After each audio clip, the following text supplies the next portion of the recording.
French rooftops over the bows of Allied landing craft beaching on the Normandy shore. There comes the grinding of keels on shingle, and our troops spill ashore across that open stretch menaced by enemy gunfire. Newsreel and Allied service cameramen go in with the landing forces. The pictures they take make up this lengthened edition of Pathé Gazette. They tell of the Battle of the Bridgeheads, which within a week was won and became the battle for consolidation.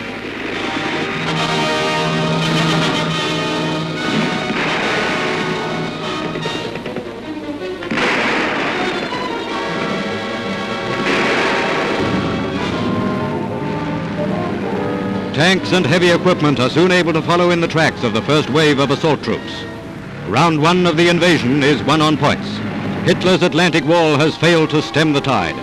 His concrete gun emplacements and blockhouses are blasted out of commission. His beach obstructions, knocked out by shell and bomb, now crumple as engineers level them with pneumatic drills and dynamite.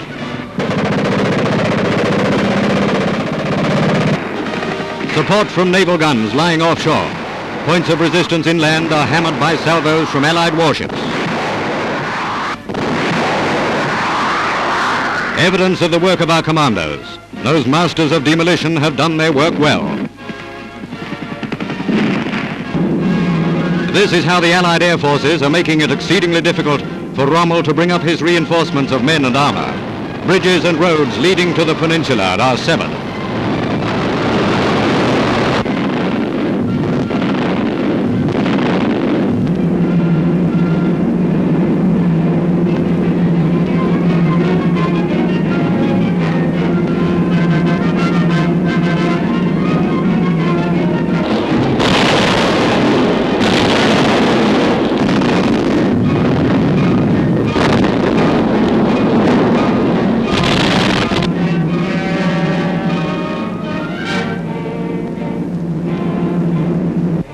Aboard a British warship with Admiral Ramsey, General Eisenhower keeps his finger on the pulse of battle by personal observation. He is joined by General Montgomery for consultations on the progress of our landings.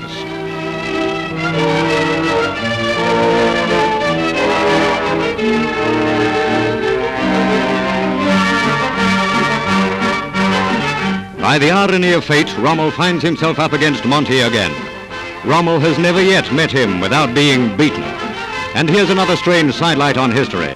It was a Montgomery who led William the Conqueror's successful army when invasion was in the reverse direction nearly 9 centuries ago. Clad with characteristic disregard for military convention, in leather jacket and corduroy slacks, Monty goes ashore to set up his headquarters in France.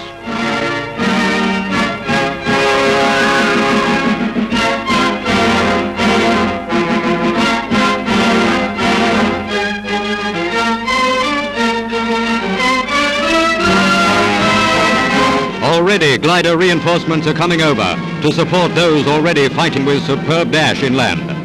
Their deeds are the talk of the beaches. British, Canadians, and Americans share the laurels.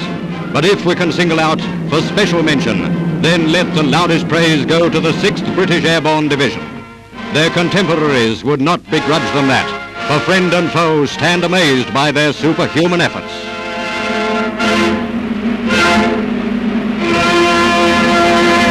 D-Day +1, a widening and deepening foothold on that deadly shore.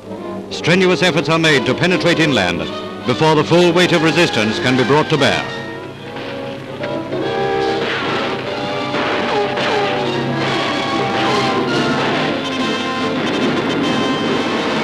Small Normandy villages begin to fall into Allied hands. The race against time is being won. We still reap the reward of surprise. Every mile gained is making our position more secure. The battle for consolidation starts before Rommel's panzer divisions can launch their counterattack. We fight on friendly soil. He has enemies all around him.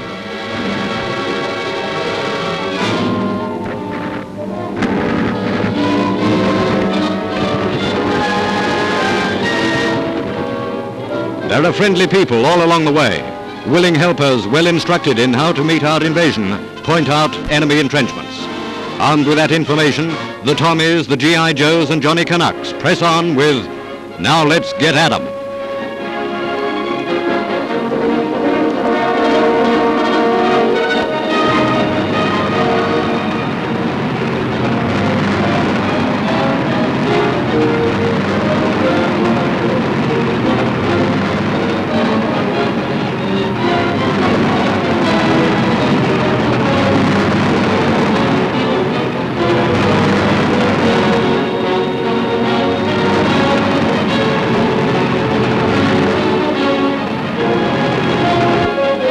Over the crest comes a little group of Boche prisoners. Their days as overlords are finished.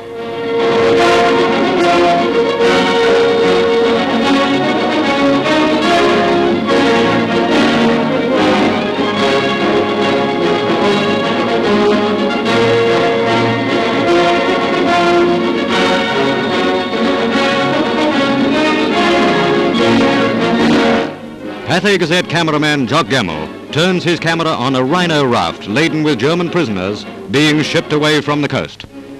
One end of the cross-channel service bringing hundreds of beaten Boche to Britain.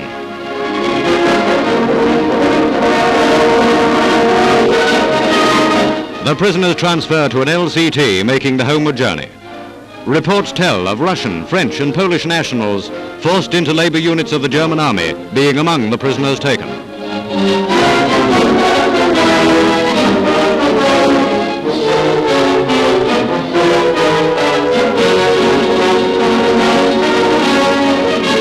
And the colonel goes too. He's a privileged voyager. They clear a passage for him.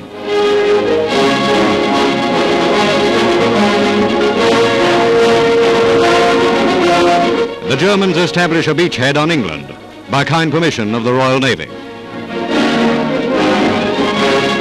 More than 10,000 captives in the first week caused quite a jam at our ports. The men who used to sing, "We March Against England," find that the song has gone a little sour.